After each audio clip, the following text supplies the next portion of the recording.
देखो, सबसे पहली बात हमारी कमजोरी क्या है, हम परेशान हो जाते हैं। संसार में देखो तो परेशान, परमार्थ की तरफ देखो तो हम परेशान हो, ये हमारा आदत स्वभाव बन गया है परेशान होना। थोड़ा सा धैर्यवान बनो, गंभीर बनो।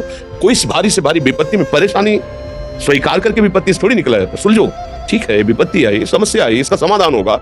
ऐसा थोड़ी कि हमें नष्ट कर देगी।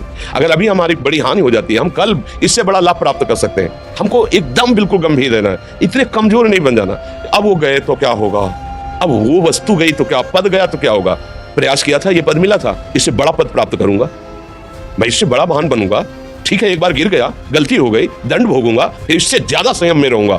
बिल्कुल, मतलब एकदम फ्रेश दिमाग रखना चाहिए।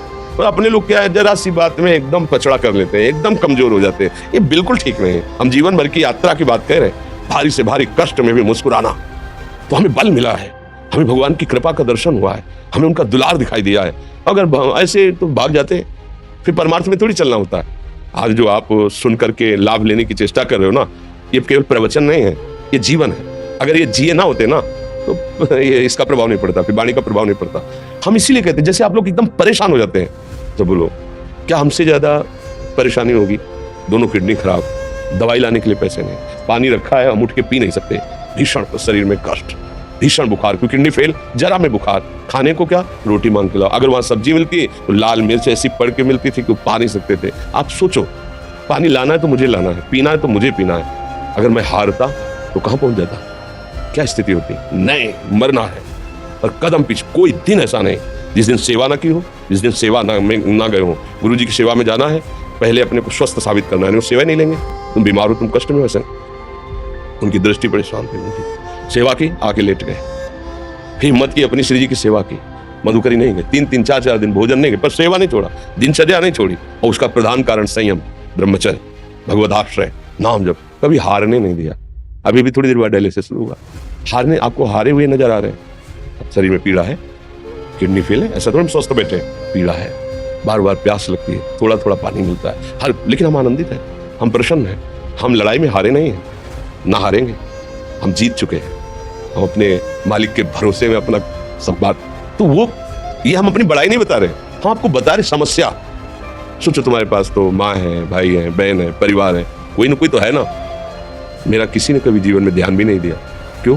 बचपन से बाबा जी बन गए, किसी से प्यार नहीं, किसी से संबंध नहीं, कोई जानकारी नहीं, हम कहाँ हैं, वो कहाँ है, किसी से कोई मतलब नहीं। अच्छा, जवान साधु कौन श्रद्धा करे, कभी गांव जाने की हिम्मत नहीं पड़ती कि रोटी मांग ले। पता नहीं लोग क्या सोचेंगे, क्या भावना कर ले। हम दरवाजे पे खड़े हैं, क्या कैसी भाव, जो हमारे सामने आकाश वृत्ति से आया यौवन अवस्था में, वही पाया, अन्यथा भूखे रह गए। जब हम हर समय अपने को विवेक के द्वारा सावधान रखे, तो हम कभी निराश नहीं हुए, कभी उदास नहीं हुए, कभी ऐसा नहीं लगा कि यार हम दुखी, कभी नहीं लगा। उसी का फल है कि उस सुख का संकेत मिल गया जहां दुख की निशानी भी नहीं है। वही उसी के बच्चे हो, हम सब उसी धातु से बने हुए हैं। हम इतना क्यों परेशान हो जाते हैं, हम ये देखते हैं। अपने लोग थोड़ी बात बिगड़ गई, परेशान, नहीं बिगड़ी तो बिगड़ जाने की संभावना में परेशान है।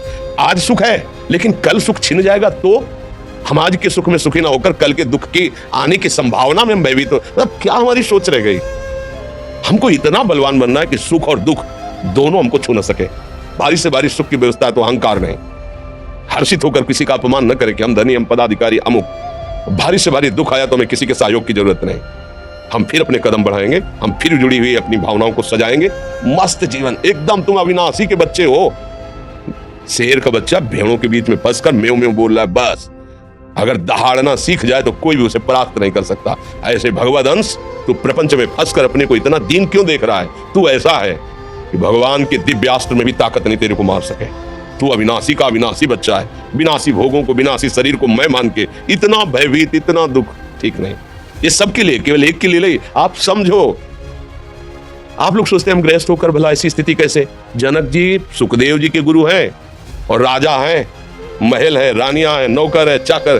क्या सुखदेव जी, जिनके शरीर में लंगोटी भी नहीं है, दिगंबर, परमहंस, परमहंस के गुरु है जनक जी, जो राजा हैं। समझो, आप ऐसा ना सोचे कि हम नौकरी कर रहे हैं, हम संसार में, हम गृहस्थ हैं, हम आध्यात्मिक की ऊंचाई पर नहीं चढ़ सकते। नहीं, आप एक सरकारी नौकरी या आप किसानी या व्यापार करते हुए आप एक अध्यात्म की ऊंचाई में चढ़ सकते हैं। और अध्यात्म ही है जो तुम्हें इस माया के दुख सुख से ऊपर उठा सकता है। दूसरा, चाहे जितनी संपत्ति आ जाए, आप सुखी नहीं हो सकते। सब देख लो, आंख खोल के देख लो। अध्यात्म ही है जो तुम्हें हर कष्ट सहकर मुस्कुराकर जीने का रास्ता बता देगा कि आप आनंदित हो जाओगे, कुछ नहीं बिगड़ा। अध्यात्म है तो कुछ नहीं बिगड़ा, अध्यात्म नहीं है तो कुछ नहीं बना, कुछ हाथ नहीं लगने वाला।